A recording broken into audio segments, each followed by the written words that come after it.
வணக்கம் ஃப்ரெண்ட்ஸ். நான் இன்றைக்கி முருங்கைக்காய் வரை செய்ய போகிறேன். அதுக்கு முருங்கைக்காய் எடுத்து 2 துண்டுகளாக அப்படியே கீறி எடுப்பேன். முதல் எல்லா முருங்கைக்காயும் 2 துண்டாக அப்படி கீறி எடுத்து வச்சுட்டு அதுக்கப்புறம் நாங்கள் என்ன செய்வோம்னு பார்ப்போம். நான் கிட்டத்தட்ட 1/2 கிலோ முருங்கைக்காய் எடுத்துருக்கேன். ஏன்னா இந்த சதையெல்லாம் சேர்ந்து வதங்கி விதைகளை கொஞ்சமாக தான் வரும். அப்போ 1/2 கிலோ முருங்கைக்காய் எடுத்துருக்கேன். இப்போ எல்லாத்தையும் 2 துண்டாக நான் இப்போ கீறி எடுத்துட்டேன். வெட்டின முருங்கைக்காயின் சதப்பகுதியை நாங்கள் இப்படி ஒரு கரண்டியால் வடிச்செடுக்கணும்.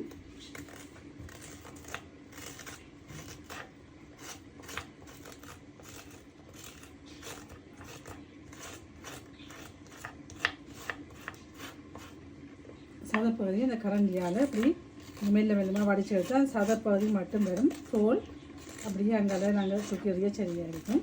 நாங்கள் இப்படி வடிச்சு எடுத்தீங்கன்னா ஓகே. இப்படி எல்லா முருங்கைக்காய் துண்டு இந்த சதப்பகுதியையும் நீங்கள் நல்லா வடிவாக அப்படி வலித்து ஒரு டிஷ்ஷுக்கில் எடுத்து வச்சுங்கோ.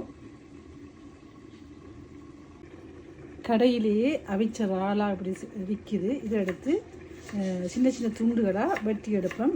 நான் இப்போ ஒரு 150 கிராம் இறால் எடுத்துருக்கேன். அதை இப்போ துண்டு துண்டாக வெட்டி எடுப்பேன்.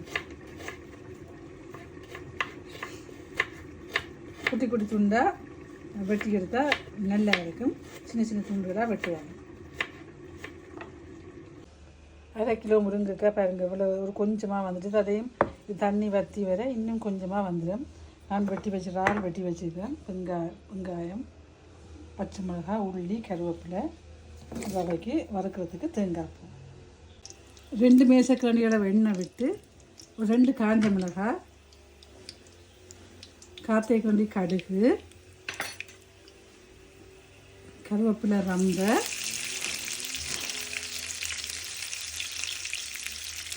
ஒரு 4 சின்ன துண்டு கருவேப்பிலை,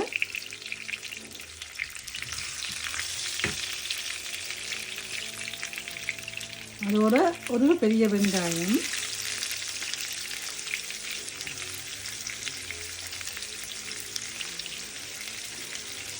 மூன்று பச்சை மிளகாய் எல்லாத்தையும் நல்லா நாங்கள் வதக்குவோம்.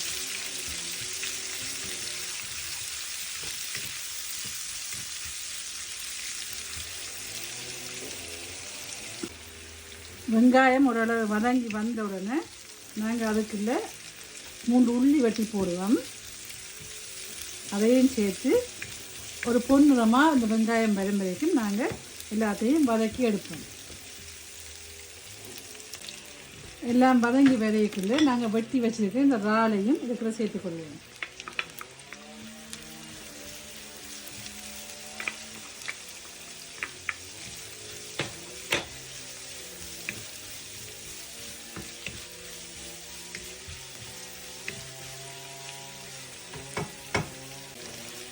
இறால் நல்லா பொரிஞ்சு வந்துருக்குது.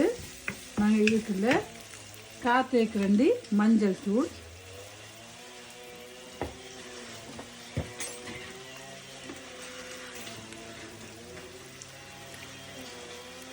1/4 தேக்கரண்டி உப்பு சேர்ப்போம்.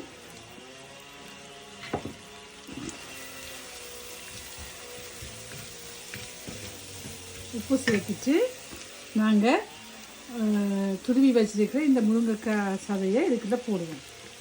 இப்போ நிறைய தண்ணி தன்மை இருக்குது. இந்த தண்ணி தன்மை வற்றும் வரைக்கும் தண்ணி விடாமல் அடுப்பை மீடியம் ஹீட்டில் வச்சு நல்லா தண்ணி வற்றும் வரைக்கும் நாங்கள் இதை விடுவோம். இப்படியே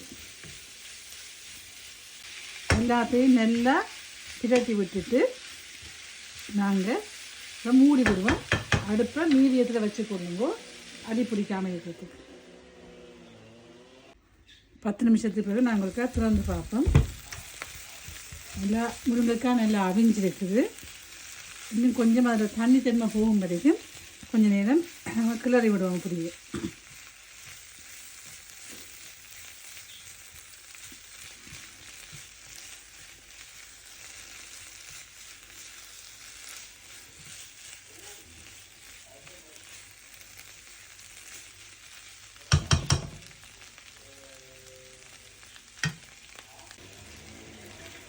நல்லா முருங்கைக்காயெல்லாம் அவிஞ்சு வந்துட்டு நாங்கள் இப்போ 2 மேசக்கரண்டி அளவு தேங்காய் பூ இதை போடுவோம். தேங்காய் பூவையும் போட்டு இதோட நல்லா போட்டு வறுப்போம். அப்போ அதுதான் தேங்காய் பூவும் வறுபட்டு வரைக்க வர வாசம் இறால் முருங்கைக்காய் எல்லாம் சேர்ந்து வறுபடைக்க தனித்தன்மை இல்லாமல் தூர்தியாக வரும். கொஞ்சம் நேரம் இதை வறுப்போம். இதுக்குள்ளே நாங்கள் காத்தேக்கண்டி அளவு மிளகு பெருஞ்சீரக பவுடர் போடுறேன். அதையும் போட்டு நல்லா கிளந்து விடுவோம்.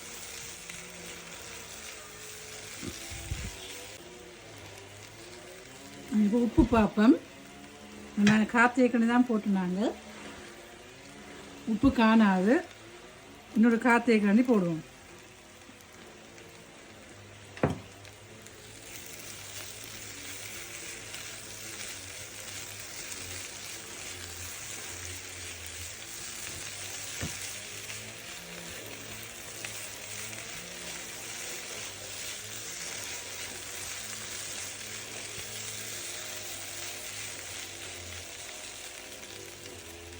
இப்போ இருக்க உப்பு பார்ப்போம்.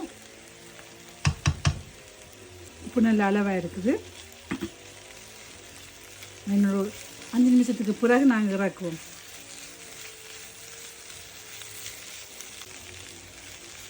அஞ்சு நிமிஷமாக நாங்கள் இதை வறுத்து எடுத்துட்டோம். நீங்கள் ஆஃப் பண்ணிவிட்டு அடுப்பை அந்த சூட்லேயே கொஞ்சம் நேரம் விடுவோம்.